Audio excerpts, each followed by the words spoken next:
Hey, what up, YouTube friends and family? Welcome back to AZ Triumphster. So, I bet it's no surprise I'm at Arrowhead Harley-Davidson on a Sunday evening, but kind of going a little outside of my my wheelhouse here, and I'm gonna have Rob talk to you about a couple of bikes that I really don't know much about, and this is an opportunity for me to learn about them. Hopefully, you guys can take some away from this. I know this bike as the Batwing, and this one as the Sharknose.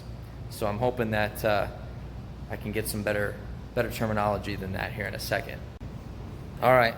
So the man of the hour, Rob, is going to fill our brains with some awesome knowledge. Here you go, bud. Take it away. All right. AZ Triumphster. It's more like Harley-Davidson. So as he mentioned, we got a Sharknose and a Batwing. We thought that'd be a good comparison. There's a lot of opinions about these two different styles, and the opinions are pretty strong. So on the right, we have an Electric Glide Standard. On the left, we have a Road Glide Standard. I didn't feel that it was too overly important to pick a specific bike for the right, as so many of Harley-Davidson's fairing motorcycles actually have the Batwing style fairing. But this is a good comparison. So first thing is talk about the similarities. From the neck of the bike back, from the steering stem back, they're actually the same machine. So they're running the same frame, same transmission, same motor. They have the same lean angles left to right. They feature the same style saddlebags, frame, same suspension front and rear. So all of that's very much the same. And again, it doesn't matter if you're on an Electric Glide Standard like the bike on the right, or a Street Glide Standard, or Street Glide Special, or a Ultra Limited. There are several models that feature the same Batwing. So the big difference between the two, for anyone who may not have ridden them both, is the fairing on the left is a fixed fairing design, meaning that fairing and headlights do not turn with the wheel. So when you make a turn, they stay fixed on the road. The Batwing style on the right is actually attached to the forks themselves, so the entire fairing and headlight mechanism turns with the bike. So this is where the opinions start. You'll hear guys say that a Road Glide handles so much better, or a Street Glide maneuvers so much better. I think years ago, when the fixed fairing was new and the Road Glide was new, there was a lot more truth to that than there is now.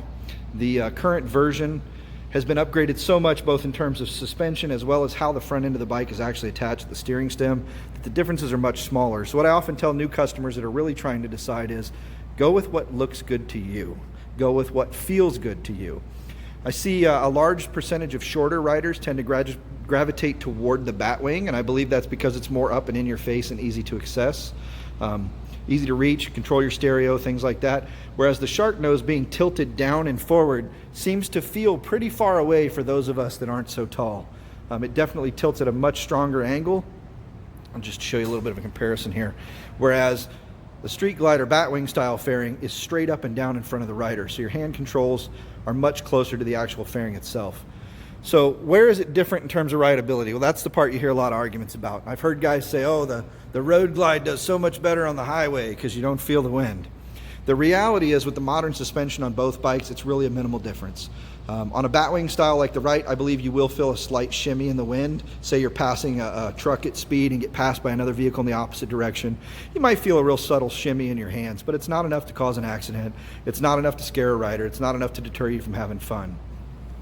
Where I notice the difference most of all is weight. On a Road Glide, that fairing is attached to your frame itself, whereas on the Street Glide, it's attached to the forks. So you've got considerable weight, 30, 40 pounds, hanging on the forks themselves. So when you go to turn the bike, it'll actually feel like it's kind of falling in the direction. You notice this most during slow speed maneuvers. Now on the flip side of that, if you're on a Road Glide with a fixed fairing and you're doing some slow speed like parking lot maneuvers, something like that, a lot of people say they feel like the fairing is in the way. They can't see around it, whereas on a Batwing style, you turn, you can see around it.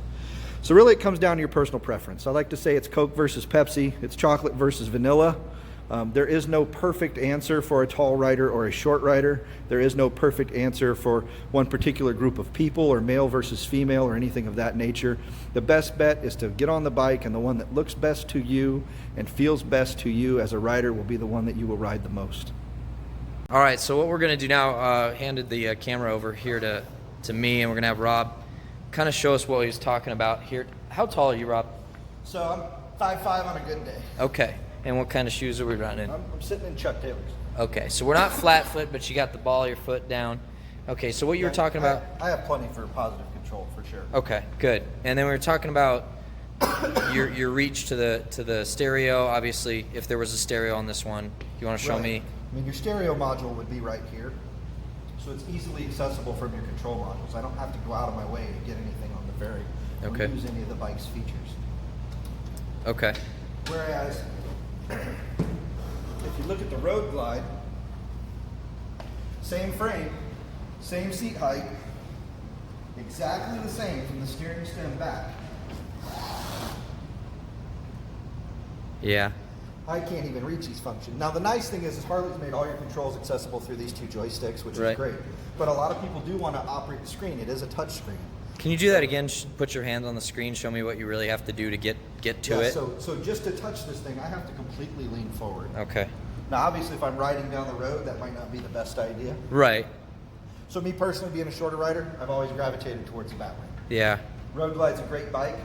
One other problem that I've noticed as a short rider is I get a great deal of wind that comes through the tank, and it beats me up. You're right in the fit. Yeah. Okay. Whereas the Street Glide is solid across the front, and I don't get any of that wind. Okay. Yeah, I tend to agree. Just because before we swapped cameras, Rob had me sit on both of these bikes, and as far as the height goes, yeah, they felt the same. But I liked the Batwing fairing because it felt like it was closer to me.